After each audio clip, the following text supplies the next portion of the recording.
Hey everyone, and welcome to the Yankee and Canuck podcast, Best Picture Winner Series, where we review Best Picture winners from 1927 to the present. And I'm your host, a Yankee. And I'm your host, a Canuck. And today we're going to be talking about Mutiny on the Bounty, the 1935 film. I believe this was the 8th Academy Award winning picture for Best Picture, correct? That's right, 8th winner. Yeah, there we go. So Clark Gable is in it, and he's pretty much the only guy I recognize. I don't know anyone else. Yeah, Charles Lawton is a big-time actor, and he plays William Bligh. Oh, okay, got it. We'll get into him in a moment then. Mutiny on the Bounty, it's a historical tale basically about this ship called the Bounty that's going out to collect like breadfruit or something in Tahiti. Yep. And it's a long, arduous voyage. It takes like over 45 days or so to sail. Because it's a long, agonizing journey, the men on the ship are basically like, "Oh, we're tired. There's not enough water. There's not enough food." And then we got William Bligh, who's the captain of the ship, and he's basically a tyrant. And then the men on the ship are like, "We're done with this. We don't want to deal with this anymore." And led by Clark Gable, who plays a Fletcher Christian, decides, "I'm going to take control of the boat now, and I'm going to oust this Bligh guy, and we're going to take control of the ship." So they oust him, and that's the whole movie basically. That's the whole main plot right there. Right, I am the captain now. Look at me. Look at me. I am the captain now. So yeah, I saw the remake prior to this with Marlon Brando, which was what 1964 or something like that. Yeah, correct. Yeah. Yeah, so I thought, okay, this when I saw that I was like, okay, this is pretty good. I just saw it on my own leisurely. I wasn't doing it for this podcast. I saw it some months ago and I was like, oh, this is pretty good. I kind of like this. I like the way it was photographed and everything. Marlon Brando is Marlon Brando, especially Sure. that was pretty much at his peak, I feel, right before Godfather. So I thought it was good overall, and I didn't realize until you talked to me about this one that no, there was one before that, and not only was there one before that, it won the Best Picture. I'm like, okay, well, this one probably has to be better. And I remember Yeah. watching this film, and I was like, this is not bad. I don't know if it's better, but it's not bad. No, that's fair. I mean, it's, yeah, I mean, the Marlon Brando one is, I think this film is better overall. I think obviously the Marlon Brando one visually is amazing. Yeah. Like what they brought to that, the production, it's incredible. And but I think all things considered and taking into account the acting and everything else, I think this movie just edges it out. It's a little bit better, but Well, there are certain that's things just that are my better. opinion. Yeah, yeah. There's always going to be some things, and Well, yeah, well, there are some things that are better, such as the Clark Gable is great. I mean, Marlon Brando's great, but Clark Gable is like in a different league of his own in terms of like fine actors out there. He he put is. Yeah, I actually have a somewhat of a, I guess, a hot take or a controversial take on that, but we can go back to that, or I can go into it now if you want. Might as well say it. You just I was said gonna, it. I was, You're not yeah. gonna remember it later. You might as well say I'm gonna it keep the suspense, so now you guys have to wait till a little bit later to see until what I the gotta very say. end of the podcast.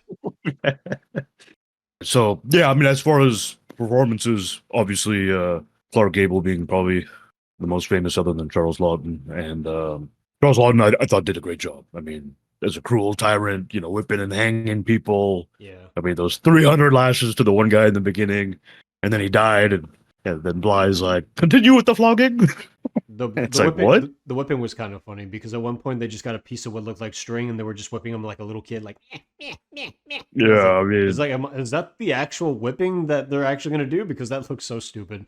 Then finally, yeah, towards well, the end, they actually did a proper whipping with they tied them up and then they had their backs, bare, and then they went, which no, it's brutal, man. you don't see it, but it's implied, but it's good enough. I'm like, oh, okay, finally they did a proper whipping because prior it was just like, what is this? What am I watching here? Yeah, yeah. In the beginning, the first time you see the cruelty of William Bligh is in the very beginning when they haven't even left the harbor yet, and they're lashing the guy. He's dead, and they're like, "All right, well, he has another 24 lashes. Keep going." They're like, "Sir, he's already dead. Continue." It's like, okay, so this is what we're in for here. I mean, I get discipline and consequences for your actions, but really, I mean, they're going this far. I mean, how are they going to perform their duties? Is this man dead? Whip him some more for being dead. Bring out your dead. How are they going to perform their jobs? Or if you maim or kill them, dummy. Like, what the hell? Yeah, that's Um, beyond cruel. Yeah. yeah, but and there's so many examples of that obviously throughout the movie leads to the mutiny, or to one of the big factors that leads to the mutiny. I think there's a few elements to that, and so he's throughout the movie you can see his tyrannical behavior, and even punishes people for the missing cheese. You remember that part, right? Yeah, yeah. I remember. Even though the guy was like, "Sir, you asked me to take the cheese to your house before we left harbor." You're calling He's me like, a liar?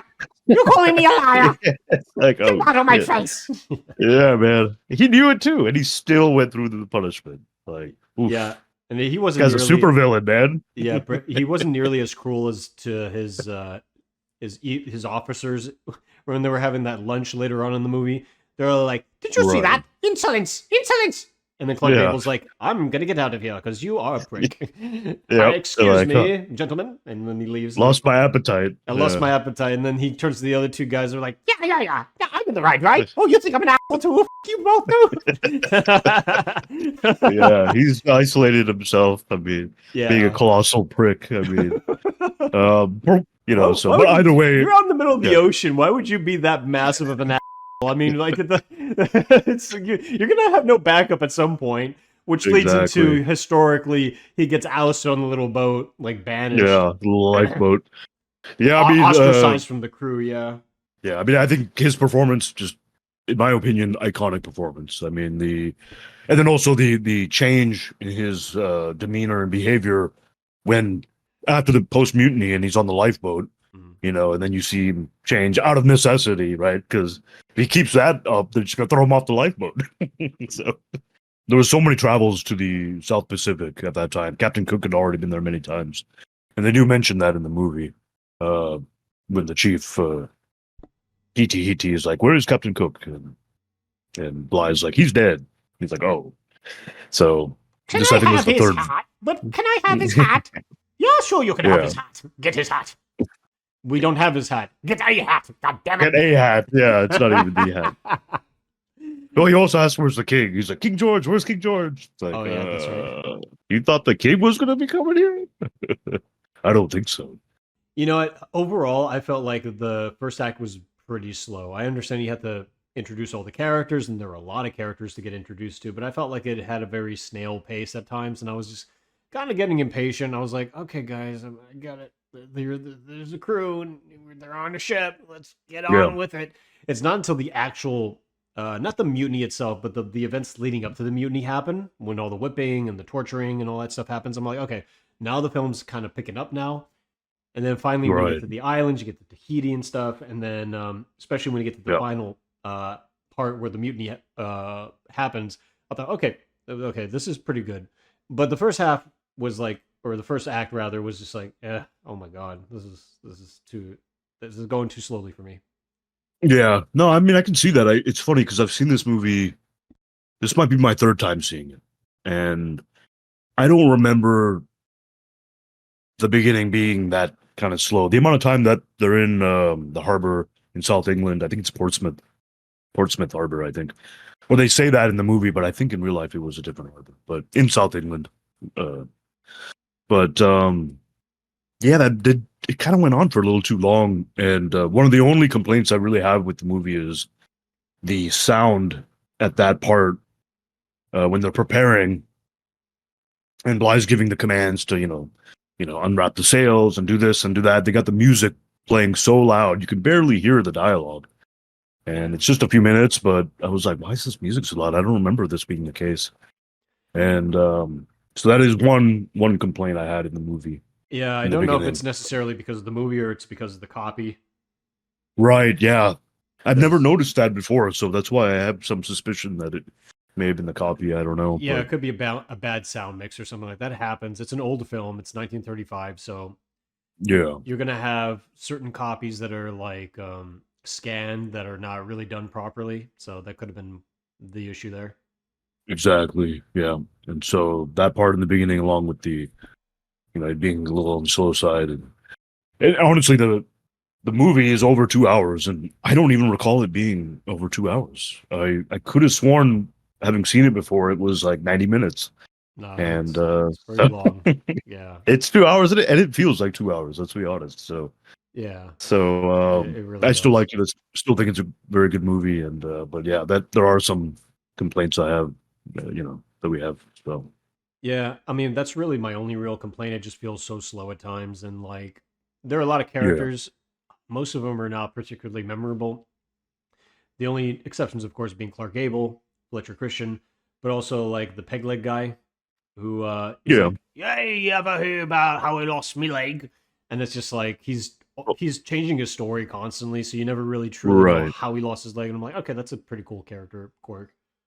Yeah, that's the surgeon. He's the medic on board. Oh, okay, there you go. And So no, I mean, I would say after Charles Lawton and Clark Gable, Friendship Tone, he's the other main character. yeah, He played Byam, right? He was the other guy who was on trial at the end, right? mm, He's so in the real event, that character he's based off of another character.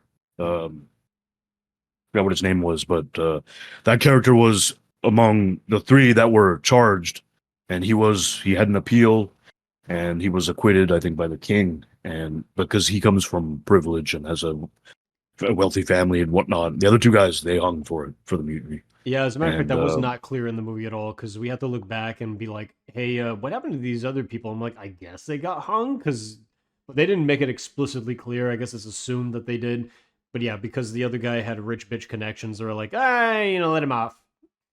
yeah, we He's knew he was young. guilty because the blade was turned to him. So the lawyer or whatever said it. The blade, when you enter the room and the blade is pointed to you, that means you're going to hang. And so I think for me, the movie made it clear that all three of them were going to hang, but obviously he got out of it with his connections. Yeah, And got he actually, pardoned. in real life, that guy continued his military career. Like in the movie, they show that at the end. He's on another ship. And Yeah, yeah. I so remember. he ended up in service for another 20 years, a distinguished career. And Yeah, I so, remember that guy, but I remember that scene, but I don't really remember that guy. That was my only complaint. Be like, I guess he was on. I guess he was in the movie from time to time. I just didn't really remember him. yeah, Uh, he's in it. He's actually in it a whole lot. He's definitely yeah, the but third main character. yeah, He's but the one who, that's not my yeah, point. My point is, it's not a yeah, particularly memorable character, in spite of the fact yeah, he's in it a lot. Because I'm just like, who's this guy again? I know he's in yeah. the ship somehow, but See, it I didn't. found him very memorable character because he's the amount of screen time is there on Yeah. Tahiti and then also on the ship. He's the one who cut the hammock and did the prank and had to go up into the mast during the storm Yeah, as punishment yeah, and all that. that's the problem. I remember Yeah, that scene, but I don't remember who did it. him. Yeah, That's what I'm yeah, talking about. yeah, Like I remember this stuff happening, but I don't know who did it. That's yeah. it's That's fair. I weird. mean, It's yeah. really To be weird. fair, yeah, It's really yeah. weird I've to seen the movie a explain. couple times, so yeah. Oh yeah, I know you especially you like it more than I do. So I mean, but I was just Right. like, Yeah. not Yeah. to say this is a terrible film. It's a good film, and I'm just like, I don't Yes. know. I didn't really particularly care for it. At the end of Yeah. the day, it's an interesting historical take. It's an interesting story. It just was just like, Yeah. I could do without. But you mentioned Yeah. Charles Lawton as William Bly. I mean, yeah, You I mean he was did good a great too. He job. was very Yeah. memorable as well. I can't say that he wasn't memorable. It'd be remiss of me to say that. And Yeah. so, if anything, it's just like, yeah, there are aspects of the film that are good. I just felt like this could be truncated more, where it's just like you can get it to the bare essence of the conflict. And I feel like there was a Yeah. little bit too much, I wouldn't say bureaucracy, but there was a little bit too much politics going on in the ship. There's Mhm. a little bit too much of a slow build up to what was inevitably going to happen. And I think during this time too, I felt like there was just more patience on the part of the audience to be able to put up with a lot of the build up, Yeah. during that time. Whereas, That's nowadays I fair. have the attention span of a gnat thanks to social media and whatever else that's on my phone. So it's just like, yeah, of course I'm gonna be Right. a little Right. more impatient. So that's a Yeah. me problem at the end of the day. Yeah. I definitely see what you're saying. I still think it works out because the way I see the movie and the way I feel like, because the amount of stuff that goes on that ship, when they get to Tahiti, Mhm. there is such a sense of relief. You're like, oh man, off the ship, all the stuff that they had to deal with, all the punishment and lashes and all the accusations and this and that is just a so the Tahiti that when you're there, it's like, oh wow, this is great, You're talking about the and first time they were there? correct, yeah, I was like, and so I felt that way the second time when William Bly was outcast in the ship with his merry band of men that were with him, and then they were just like in the that's ocean, yeah, and they're that's writing after the they left, notes, and they yeah, were writing the notes like, "Oh my God, we're running out of water, morale is low," and then finally they see land, and I believe they're back in Tahiti. and they're like, Yeah, "Oh, so Lando," and I was like, "Okay, that to me was a pretty good scene because I'm like, oh wow, like they're getting it." But then yeah. they found No, Lando at the and they very end saved is not Tahiti. wherever island that was, you know. Yeah, that was East Timor. Oh, right. That was one of the islands that they eventually went on. Yeah, Yeah, but still, you know, my point being is that they found land and they thought they were going to die out in sea, but they didn't. So well, that's actually historically accurate, and gotta give William Bligh, whether or not he was a true tyrant in real life. There's different views on it. Some people say he was. Some people say he was not any more tyrannical as other captains at that time. Some people say he wasn't like this. The movie's definitely taking it yeah, a little bit. yeah, So I I'm know. not surprised, but one thing is clear: he a hell of an accomplishment to survive in a lifeboat like that with all those people and to travel, I think, 3 or 4 thousand miles in an open lifeboat like that is insane, That like isn't. mind blowing, Yeah, like especially that time. This is the early 1800s, right? So crazy. that is unheard of. So that's Yeah, miraculous that they even survived. But going back to yeah, what you were saying too, it's just like on the historical takes, because this is based on a historical event. Of course, history is going to be a little fuzzy, especially the further back in time you go. So there are correct. so many different accounts of what have happened, and yeah, and even though in this movie William Bligh is said to be a sadistic, tyrannical figure on the ship, like take no prisoners, take no bullshit kind of a guy. There are Yeah, takes, as you said, where they're like, no, some historians are like, he wasn't nearly as tyrannical or not even tyrannical at all. And it yeah, just seems to be like the mutiny happened theoretically. One theory is that because some of the men, because of the dehydration and the fact that they were famished, they were going crazy, mentally crazy, and they decided to just take control of the ship because they were yeah, suffered through they suffered with temporary insanity. Especially Flesher Christian, the actual Flesher Christian, he was just yeah, like he had a temporary bout of insanity, which is why he took control of the ship, and the other men corralled near him. So yeah. it's really impossible to know what really truly happened. There are a couple of different takes. So was he really an ass, or was he just a guy trying to keep everyone together, and then the men just decided to oust him? Either account could have happened. Who knows? True. There is one another theory, or so the breadfruit that they took in the movie. Obviously, they say the botanist says these require a lot more water. So Bly's like, we're gonna cut everyone's water rations. So in real life, there's I don't know if this is 100% true, but it makes sense because of the amount of time they lost trying to go what is it the Cape of Hope, that route through past South America, right into the Pacific, and so they got stuck. Like that's off the coast of Chile, and because of I think they were stuck there for about a month. So they're like, we're not getting past this way, so we have to completely change direction, go past the Cape of Good Hope, Africa, and then go all the way to the Pacific. So they went a different route, which adds months and months more time. Goddamn. I think the total thing was actually 2 years, right? And something like that. And so because of that, there was like I said, I'm not 100% sure, but I'm fairly certain that Bly, because of the time lost, decided I want to get more than the quota of breadfruit. I want to exceed that. So we bring this to the West Indies, and there's more, and I look really good. Well, that requires more water. So supposedly they cut even more rations than what the movie presented. Damn. And so another reason maybe people were fed up and were like, nope, we're done here.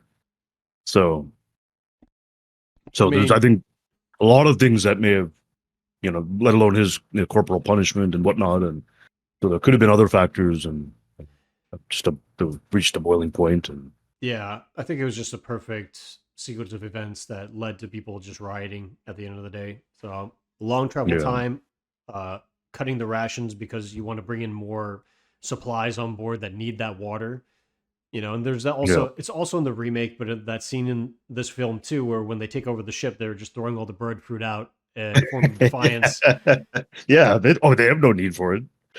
They're like, Yeah, nope. well, yeah, true, but Toss it out. I was just like, man, that's a good waste of. It is, of course. I mean, that's the reason they're there. But obviously, they're not taking the ship because they've taken over it, and they have Yeah, to go to an island They're nearby to not gonna go to survive. England. Yeah, they're not gonna go to England and deliver the breadfruit themselves. I Yeah, mean, no, it's they're pretty yeah, much gonna get West hung as Indies. soon Yeah, as they put their foot on English land. So absolutely. Yeah, actually, not just that. Most of the world, because British Empire extended so far, True. right? So there isn't that many places for them to go and be Well, safe. the English land So- still in quotes though. Yeah, correct. Yeah. The breadfruit actually was going to be delivered to the West Indies, right? Not to England. Yes, And it so it's was, a yeah. long journey there, and then all the way back, and so Yeah. So yeah, just like it's one of those things where it makes you wonder, like, what side would you be on? yeah. I mean, I don't know. I wasn't in the. It's hard to say because we don't really know what really transpired. Well, 100%. let's So. assume at face value that Bly Yeah, I'm taking was over. And I'm going to Tahiti. okay. So we got our answer over here. I would go back to Tahiti too, as a matter of fact. Yeah. Yeah, all those Tahitian women. Hell yeah. Yep. Yeah, because Stay on this nice island. And, that's the thing. Like, I think the remake did it better. yeah.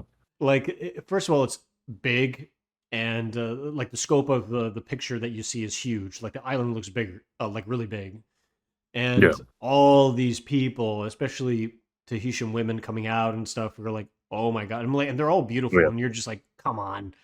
Like, Yeah.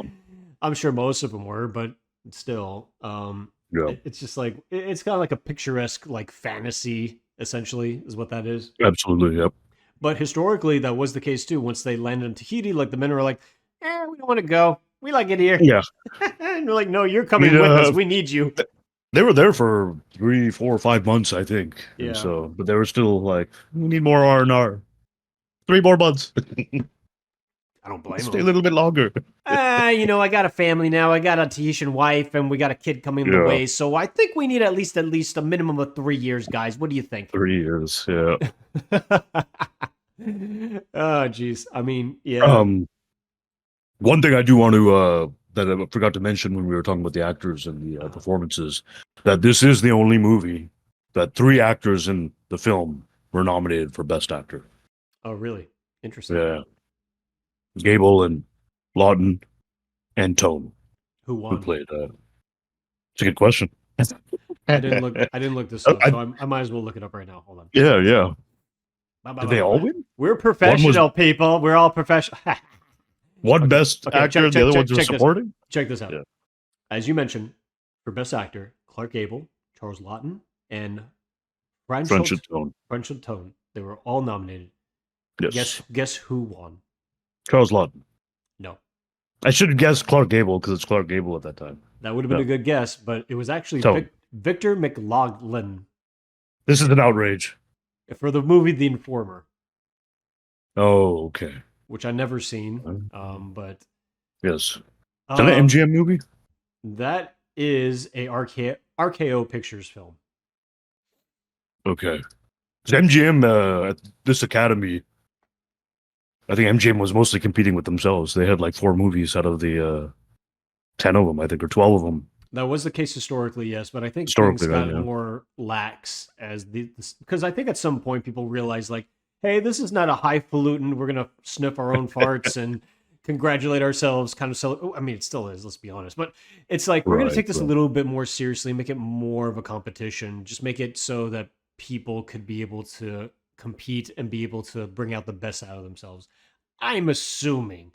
Otherwise, at this point, people would probably give up on the awards, be like, listen, one studio owns this thing, and guess who's going to win? Only the films from that studio. I don't think we're going to compete in this anymore, so they have to probably make it a little fair at some point. Yeah.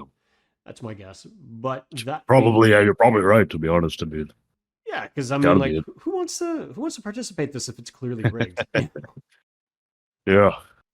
And it was.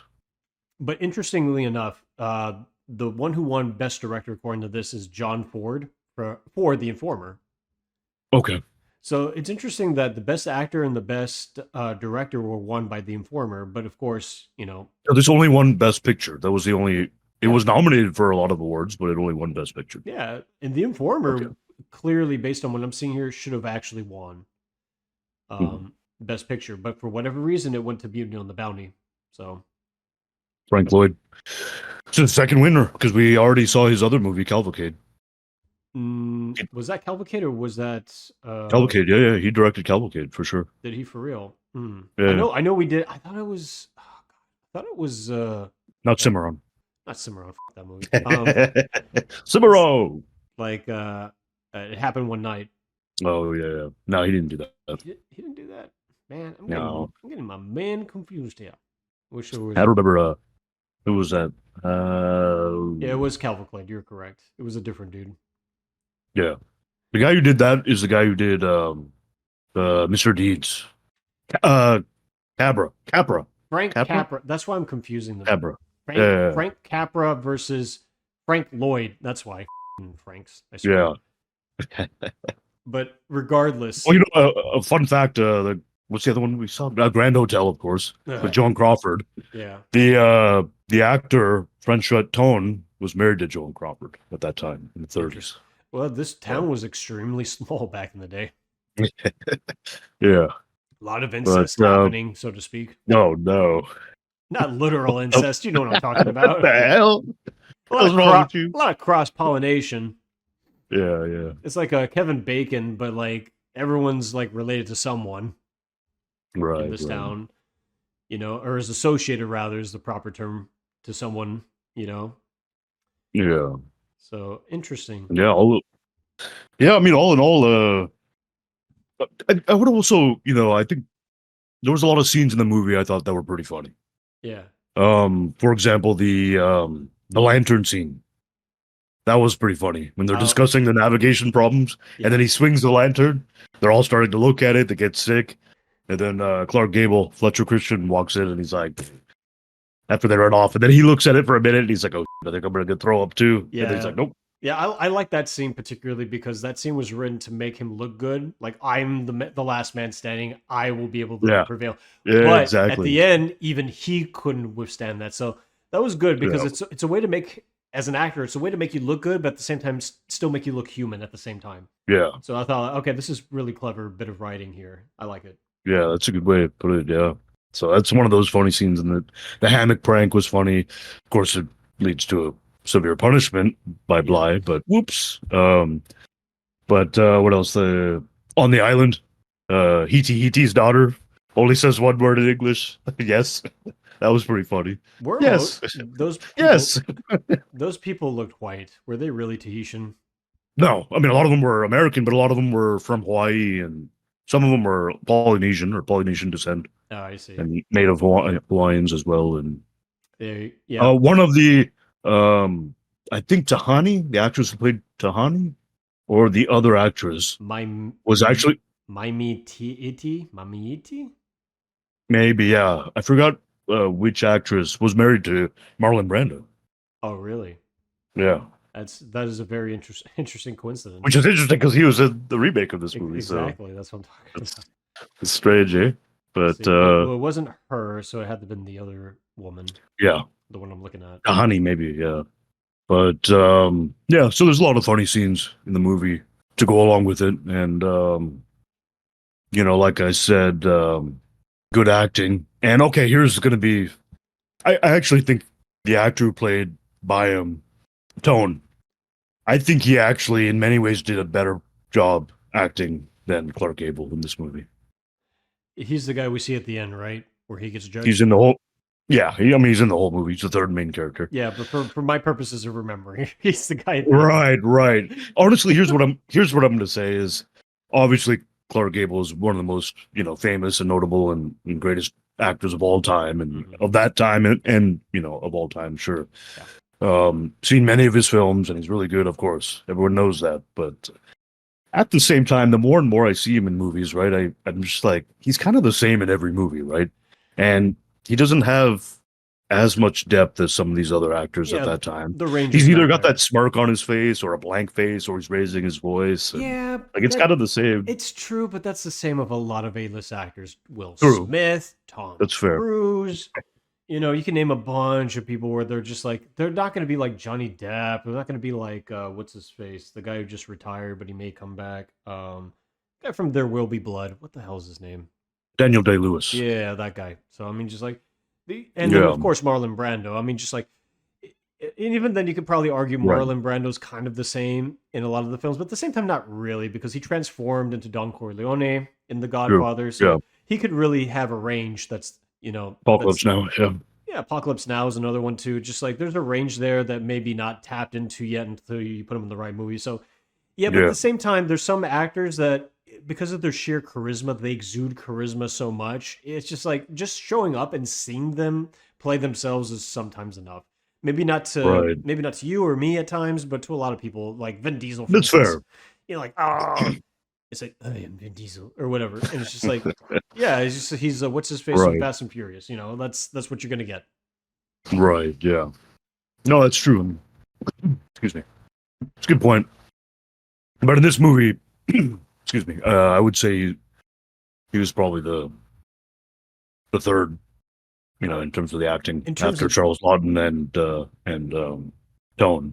Yeah, I mean, I would probably agree with that because like there's a radiance with Clark Gable as soon as he enters the room. He commands your attention as soon as he enters, and I noticed that when I Yeah. noticed him, like my gaze was mostly to him, like he's in charge of the scene. But in terms Yeah. of acting, yeah, he's acting like Clark Gable the entire time. Charles Lawton, Yeah. like whenever he was on stage, he didn't have quite the same radiance Yeah. in presentation, but when he was the actual captain on board, I believed it with every fiber of my Yeah. being. Just like Absolutely. I'm like, this guy's a prick, this guy is unfair. And even when he was out stranded, I'm like, well, that kind of sucks, but you kind of deserve it. And then towards the Exactly. end, he was just like a smarmy little bitch, like, yeah, I was Yeah. actually really good the entire time. Like, no, you weren't. I was there. Yeah. So yeah, I mean, like Yeah. there was more of an emotion I felt towards this guy, like a negative emotion, but an emotion nonetheless. Whereas Clark Gable's like, yeah, he's the standard bearer, like good guy, architect, archetype, you know. Yeah. That's right. Played Quasimodo once. No, Charles Lawton. Hi, it's like you're the ugliest thing in No. the bell tower. Hi there, toots. No. No, Charles the Lawton has rumors been are wrong. You bunch have a of movies. beautiful face, but you have a hunchback, though. Yeah. That would have been hilarious. No. They He should've was done that. he's been in a bunch. He was in with Kirk Douglas, Stanley Kubrick's Spartacus. Which actor? Lawton? Charles Lawton. Yeah. He played oh man, I haven't seen it in a while. He played he wasn't Gannicus. I don't I don't remember remember. anymore. I don't remember any of the names, but I've seen the Gracchus. film. He played Gracchus. Yeah, he played Gracchus. Yeah, not Gannicus. Ah, Gracchus. Yeah. got it. Little random fun fact. So there's ackee and saltfish in Jamaican cuisine. It's like Not one of them. really. It's one of the most popular dishes. Really good. I've had it many times. It's been a while since I've had Jamaican food, but What's it called again? it's called ackee and saltfish. So ackee is this fruit, and a fun fact is what is it? The scientific name, botanical name, is Blya sapida. It's named after Bly, William Bly, and because he brought it from Jamaica to England, Ah, so they named it after him. it looks pretty good. Very good dish. Yeah, it's got peppers, onions, Scotch bonnet peppers in there. Sweet. It's great. You can get it here. I mean, I think the ackee you'll get here is going to be probably canned, but it's a fruit. It's like a red-orange fruit with these big black seeds in it. It's a national fruit of Jamaica. Okay. So, but anyways, fun fact that it's named after Bly. That's the name, the botanical name. That sounds. I'm glad you said that because now I'm hungry and I need to eat something, and that looks good. Yeah, it's good. It's very good. I have no Yeah, fun, I have no fun facts, but I think we should go ahead and rate the film. Yeah, I think that pretty much sums it up. I mean, it's a good movie. It's obviously a movie I enjoy. I don't know if I'll watch it again, maybe one more time in my life, but not in a rush because I've seen it a couple times. So, good movie, very good acting, just all very entertaining. It's very good adventure, and it's got some funny scenes, and historical context is always helps, and it's disturbing at times, I guess, and Yeah. some of the punishment and whatnot. And so, all in all, I like it. I'm kind of torn between giving it I want to give it an 8, but at the same time, I'm like 7.5 probably would be fine too. But I'm just gonna say between a 7.5 and an 8.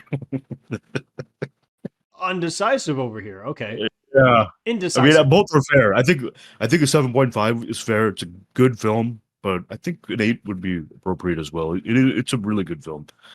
I am a solid 6 out of 10. Listen, it's a good film. Well, I don't necessarily think it's a great film. There are times where yeah, it does drag, as I mentioned. I don't remember true. most of the Yeah, characters. The performances are good for the most part, but at this point in watching these Best Picture winners, it's like Clark Gable. He's good in this. He's better in It Happened One Night. I felt like, and then later on true. Yeah, when we that's get to Gone with the Wind, he's very good in that. So, in terms of the Best Picture winners he was in, this is probably his weakest one. But that I would doesn't agree with that. Yeah, yeah, but yeah, it doesn't mean he was bad. He was very good. Like I mentioned, as soon as he came on the scene, I couldn't help but fix my gaze onto him. Like that man, there was a reason why he was an A-lister, why he's a legendary actor. There was something yeah, about him that makes you want to watch more. He yeah, exuded that confidence, that you know, all those good qualities that you want in an actor. yeah, So if anything, yeah. it's And there was only a few at that time who were like that too, right? So yeah. I mean, there were a lot of, A-listers, Charlie Chaplin, Buster of Keaton. course, Those yeah, are the slapstick ones I'm yeah, mentioning, but there were a lot of noteworthy actors during that time, but he was like, creme de la yeah, creme, as they say, because of that, yeah. because of that presence. Bogart. Bogart, of course, yeah, Yeah, he's very good. But overall, I felt like the story could have gotten more to the point quicker. At times, it was very good. right. But at times, it was just like, just shorten it. 2 hours, you said it could have been an hour 30. I mean, let's just be honest here. But Yeah, nonetheless, a 6 out of 10 doesn't mean it's terrible. It just means it's good. It's merely good. Um, yeah. so if anything, it's worth watching at least once. And that's my take on it. Definitely worth watching once. Yeah, I definitely would recommend it. Um, and it definitely makes me want to rewatch the Brando film because I've only seen that once, and I liked it, but I have a lot of criticism. But at the same time, it's the production. It looks great, Yeah, but you should have seen it so you can air out your grievances on this right, right. episode. That is I, your fault, I sir. also Your fault. true. Yeah, I may come back to it at some point, but I also need to rewatch because I don't think I even watched all of it. The Bounty with uh, Anthony Hopkins and I've Mel heard of Gibson. that. Yeah, Yeah. yeah, yeah. I think it came out in the late '80s, eh? And I don't so know. that is something I need to watch and check that out because I've heard that is the most accurate, Mhm. and I've heard, of course, Anthony Hopkins' performance. I've heard is up there with Charles Lawton. Okay. Well, And he's Anthony obviously Hopkins, one of so the greatest of all time. I So would hope yeah, so. one of my favorites. So I got to go back and watch that, and we can come back to it, or I'll do a short review or something. And Yeah. I'm curious to, or I'm willing to compare, Mhm. analyze them, and see which one. As far as the context, like I said, from what people have said, the Mhm. Bounty is the closest to being accurate. This one they took a little bit more liberties in the 30s, but Yeah. anyways, Nonetheless, thank you guys for listening to us, and stay tuned for the next Best Picture winner, which I have no idea what it is. I didn't look it up ahead of time, but hopefully it's a good one. well, we're gonna find out soon enough. All right, guys. So we Thanks. are on YouTube, Spotify, TikTok, Instagram, Facebook. Check us out, and we'll be seeing you next time. Thanks so much, guys. See you next time. Peace. Peace.